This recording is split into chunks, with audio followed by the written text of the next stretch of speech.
Hello नमस्कार साथियों। आज हम बात कर रहे हैं आरपीएससी सेकंड ग्रेड शिक्षक भर्ती परीक्षा 2013 में आए हुए हैं बायोलॉजी के 50 ऑब्जेक्टिव क्वेश्चनों की। क्योंकि ये 2024 में जो भर्ती परीक्षा आयोजित कराए होगी उसके लिए ये महत्वपूर्ण प्रश्न होंगे। पहला प्रश्न है यहाँ पर, निम्नलिखित में से कौन सा कथन सही है? तो इसमें ऑप्शन नंबर सी सही आंसर होगा। असीम केंद्र की प्रोकैरियोट्स जीवों में कलायुक्त कोशिकाओं का अभाव होता है। अगला प्रश्न है, कोशिका चक्र के विभिन्न प्रक्रमों का सही क्रम बताइए। तो सही क्रम है यहाँ पर G1 S G2 M। तो ऑप्शन नंबर ए सही आंसर होगा। अगला प्रश्न है, एक न्यूक्लियोटाइड का फॉस्फेट समूह तथा शर्करा अणु संलग्न रहते हैं। तो किससे संलग्न रहते हैं? फास्फोडाइएस्टर बंध द्वारा संलग्न रहते हैं, इसलिए ऑप्शन नंबर बी सही आंसर होगा। अगला प्रश्न है, एक पादप पदार्थ के अनुप्रस्थ परिच्छेद में निम्नलिखित शारीरिक लक्षण दिखाई देते हैं। अधिक चर्म दृढ़ोत्की, संवहन पुल संयुक्त, आवर्धी तथा भरण ऊतक में बिखरे हुए, फ्लोएम मृदुतक अनुपस्थित। तो ये किस प्रकार का पदार्थ हैं? तो यहाँ पर इन पदार्थों में से देखना है कि ये सारे लक्षण कौन से पदार्थ में दिखाई देते हैं। तो एक बीजपत्री पादप में के तने में ये सारे लक्षण दिखाई देते हैं। अगला प्रश्न है, सूचिपष्ट तथा सूची सेकंड को सुमेलित कीजिए तथा सूचियों में दिए गए कोटों की सहायता से सही उत्तर का चयन कीजिए। तो सूचिपष्ट और सेकंड को आपस में मिलान करना है। मिलान करने में आपको जो है पहली और दूसरी सूची में ये देखना है कि ब्रैसिकेसिकुल में कौन सा लक्षण पाया जाता है। इसके अलावा जो मालवेसी, लेगुमिनेसी, सोलोनेसी, लिलिएसी, इन सभी में कौन कौन से लक्षण पाए जाते हैं। तो यहाँ पर ऑप्शन नंबर डी सही आंसर है।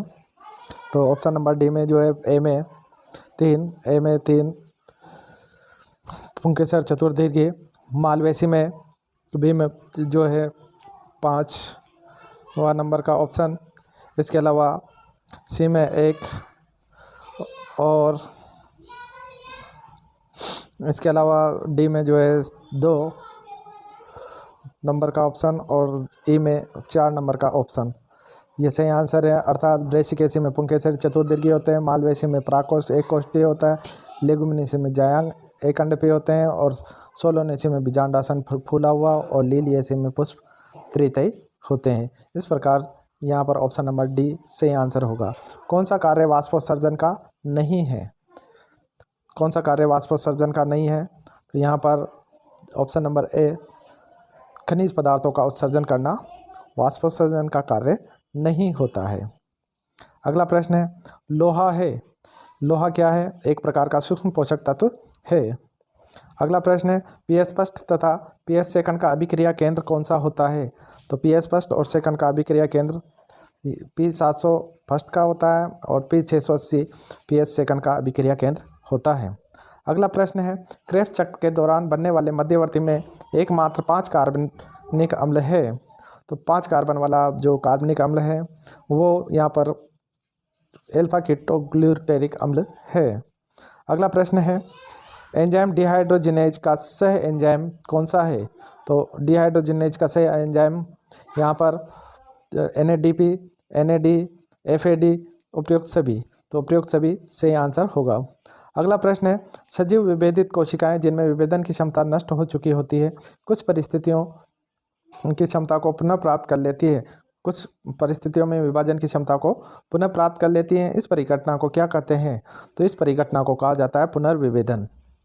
अगला प्रश्न है, वे पौधे जिनमें पुष्पन के लिए सुनिश्चित क्रांतिक दीप्ति काल से दीर्घ अवधि की दीप्ति काल आवश्यक हो क्या कहलाते हैं? तो यहाँ पर ऑप्शन नंबर बी सही आंसर होगा, दीर्घ दिवस दीप्तिकाल पादप, दीर्घ दिवस पादप। अगला प्रश्न है, प्रश्न नंबर 13, सूचिपष्ट व सेकंड को सुमेलित कीजिए और सूचियों में दिए गए कोटों की सहायता से सही उत्तर का चयन कीजिए। तो सूचिपष्ट और सेकंड को सुमेलित करना है। विद्युत अवक्षेपित, तो विद्युत अवक्षेपित में कौन सा लक्षण? CSC, स्वच्छता, भरपूरक, सुपोषण, इन सभी में कौन कौन सा ऑप्शन सही होगा? तो इसके लिए यहाँ पर नंबर सी सही आंसर सही है। तो ऑप्शन नंबर सी में जो दिए हुए हैं वो सही है, इसलिए इनका मिलान करते हैं। ऑप्शन नंबर सी में ए में 4, तो ए में जो है 4 नंबर पे जो दिया है वो है कणिकीय पदार्थ। यहाँ पर मैं इसको थोड़ा सेट कर देता हूँ। इसके बाद में ये देखते हैं, तो ऑप्शन नंबर सी सही आंसर है। तो ए में जो चौथा नंबर का है वो सही है। इसके अलावा बी में एक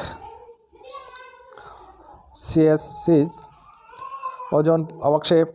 इसके अलावा स्वच्छता भूपरक में 3 नंबर में ऑप्शन नंबर 2 नगर पालिका का ठोस स्वच्छता भूपूरक।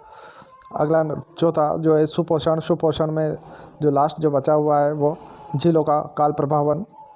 तो इस प्रकार से यहाँ पर ऑप्शन नंबर सी सही आंसर है। ठीक, इसके बाद अगला प्रश्न है लाइकेंस में कवकांश का कार्य क्या है। तो लाइकेंस में कवकांश का कार्य क्या होता है। ऑप्शन नंबर डी सही आंसर है। उपयुक्त सभी खनिज पोषकों का अवशोषण करना, सुरक्षा प्रदान करना, जल का अवशोषण करना। अगला प्रश्न है विश्व उष्मीकरण के लिए निम्नलिखित में से कौन सा हरित गृह गैसों में सर्वाधिक योगदान करता है। तो कौन सर्वाधिक योगदान करता है। CO2 कार्बन डाइऑक्साइड गैस वैश्विक उष्णता में सर्वाधिक योगदान होता है। अगला प्रश्न है हृदय पेशी तंतु होते हैं। तो हृदय पेशी तंतु कैसे होते हैं। रैखिक और अनैच्छिक होते हैं। अगला प्रश्न हमारे शरीर में कीटाणुओं के विरुद्ध एंटीबॉडीज़ का निर्माण कहाँ होता है। तो एंटीबॉडी का निर्माण होता है थाइमस में लिम्फोसाइट द्वारा। अगला प्रश्न है पिट्यूटरी की अग्रपाली में कौन सा हार्मोन स्रावित होता है। तो पिट्यूटरी के अग्रपाली से जो हार्मोन स्रावित होते हैं वो है LH अर्थात luteinizing hormone, FSH follicle stimulating hormone और ग्रोथ हार्मोन वृद्धि हार्मोन। अगला प्रश्न है मेंढक का शिरा तंत्र स्तनियों के शिरा तंत्र से निम्नलिखित में से किसकी उपस्थिति द्वारा भिन्न है। किसकी उपस्थिति द्वारा भिन्न है। तो इसका सही आंसर होगा वृक्क निवायिका तंत्र की उपस्थिति द्वारा भिन्न है। अगला प्रश्न है मानव नेत्र की दृष्टिपटल का यह क्षेत्र जहाँ के दृक् तंत्रिका निकलती है, जहाँ से दृक् तंत्रिका निकलती है कहलाता है। तो क्या कहलाता है। अंध बिंदु कहलाता है। ऑप्शन नंबर डी सही आंसर। हीमोजोइन नामक अविषालु पदार्थ जो कि मलेरिया से पीड़ित मनुष्य में ठिठुरन तथा आवर्ती उच्च ज्वर के लिए उत्तरदायी है, किसको निर्मुक्त किया जाता है। तो किसके द्वारा निर्मुक्त किया जाता है। इसमें से आंसर होगा ऑप्शन नंबर बी लाल रुक्त कणिकाओं के फटने से निर्मुक्त होता है हीमोजोइन। अगला प्रश्न है तिलचट्टे के मुखांग होते हैं। तो तिलचट्टे के मुखांग होते हैं। यहाँ पर ऑप्शन नंबर ए सही आंसर होगा कृतक एवं चर्वणक प्रकार के। अगला प्रश्न है प्राकृतिक वर्ण के सिद्धांत के अनुसार कौन सा कथन सही होगा। तो प्राकृतिक वर्ण जीवों में उत्पन्न अनुकूल एवं उपयोगी विभिन्नताओं पर प्रभाव डालता है। इस प्रकार से ऑप्शन नंबर सी सही आंसर होगा। अगला प्रश्न है 24 विस्तानिक जाति उद्भवन का कारण है। तो विस्तानिक जाति उद्भवन का क्या कारण है। यहाँ पर ऑप्शन नंबर बी सही आंसर है समष्टियों का भौगोलिक पृथक्करण। अगला प्रश्न ड्रोसोफिला फल मक्खी में लाल नेत्र सफ़ेद नेत्रों पर प्रभावी होते हैं। यदि एक लाल नेत्रों वाले समयुग्मजीव प्राणी का एक सफ़ेद नेत्रों वाले समयुग्मजीव प्राणी से संकरण हो एवं F1 संतति में परस्पर संकरण द्वारा 12 प्राणी प्राप्त हो तो उनमें सफ़ेद नेत्रों वाले प्राणियों की संख्या कितनी होगी। तो इस प्रश्न को करने के पश्चात इसका सही आंसर होगा ऑप्शन नंबर ए अर्थात 3 प्राणी होंगे। निम्नलिखित में से कौन सा रोग लिंग संलग्न रोग है। तो लिंग संलग्न रोग कौन सा है। ऑप्शन नंबर डी हीमोफीलिया रोग लिंग संलग्न रोग है। अगला प्रश्न है पुनर्योगक DNA प्रविधि के जैविक औजार क्या है। तो यहाँ पर जो है ऑप्शन नंबर डी उपरोक्त सभी ये जैविक औजार हैं। तो प्रतिबंधक किण्वक क्लोनिंग वेक्टर्स योग्य मेजबान सभी है। अगला प्रश्न है भारत सरकार द्वारा गठित कमेटी जो आनुवांशिकता रूपांतरित अनुसंधान की वैधता तथा आनुवांशिकता रूपांतरित जीवों में जन उपयोग के प्रति सुरक्षा से संबंधित निर्णय लेने के लिए प्राधिकृत है। यह क्या है। एक प्रकार की GEAC आनुवांशिक अभियांत्रिकी संस्तुति समिति है। अगला प्रश्न है प्राणी जो क्रमशः असममित अरीय सममित तथा द्विपार्श्व सममित प्रदर्शित करते हैं किस प्रकार के होते हैं। तो यहाँ पर ऑप्शन नंबर सी स्पॉन्ज तारा मछली केकड़ा इनमें ये लक्षण या समिति पर प्रदर्शित होती है। मनुष्य में कौन सा समूह का प्लेसेंटा पाया जाता है। मनुष्य में किस प्रकार का जो प्लेसेंटा पाया जाता है। तो इसमें सही आंसर होगा ऑप्शन नंबर डी हिमोकोरियल पश्चबिंबा प्रकार का प्लेसेंटा पाया जाता है। अगला प्रश्न है, मुख्य क्वांटम संख्या n बराबर 4 से संबंधित कुल कक्षकों की संख्या है। तो यहाँ पर ऑप्शन नंबर डी सही आंसर है 16। ये केमिस्ट्री से संबंधित क्वेश्चन है। अगला प्रश्न है, स्पीसीज का वह युग्म जिसे में बंद का क्रम समान है। ये भी केमिस्ट्री से संबंधित क्वेश्चन है। इसका सही आंसर होगा ऑप्शन नंबर सी NO और CO। ये दोनों प्रश्न केमिस्ट्री से संबंधित आ गए गलती से। निम्नांकित में से कौन से शैवालों के जीवन चक्र में गतिशील कोशिकाओं का अभाव होता है? डी रोडोफाइसी में। अगला प्रश्न है, अगर आपको बंद गोभी जैसे स्तब पादप में पुष्पन से पूर्व उत्स्फुटन करने हेतु कहा जाए तो आप कौन सा पादप वृद्धि नियामक पदार्थ का उपयोग करेंगे? तो कौन से वृद्धि नियामक पदार्थ का उपयोग करेंगे? तो इसके लिए जिब्रेलिन का उपयोग करेंगे। अगला प्रश्न है, प्रकाशीय श्वसन संपन्न होता है। तो प्रकाशीय श्वसन किसमें संपन्न होता है? क्लोरोप्लास्ट, प्रोक्सिसोम व माइटोकॉन्ड्रिया में। अगला प्रश्न है, केंचुए में वृक्क वन क्या है? केंचुए में वृक्क वन क्या है? तो केंचुए में जो वृक्क वन है वो है क्लाइ टेलर खंडों में उपस्थित अद्यावर्णी उत्सर्गिकाएं। अगला प्रश्न है, विभिन्न जातियों के वे अंग जो उत्पत्ति में समान होते हैं परंतु भिन्न कार्य संपादित करते हैं क्या कहलाते हैं? समजात अंग। कौन से अंग कहलाते हैं? समजात अंग।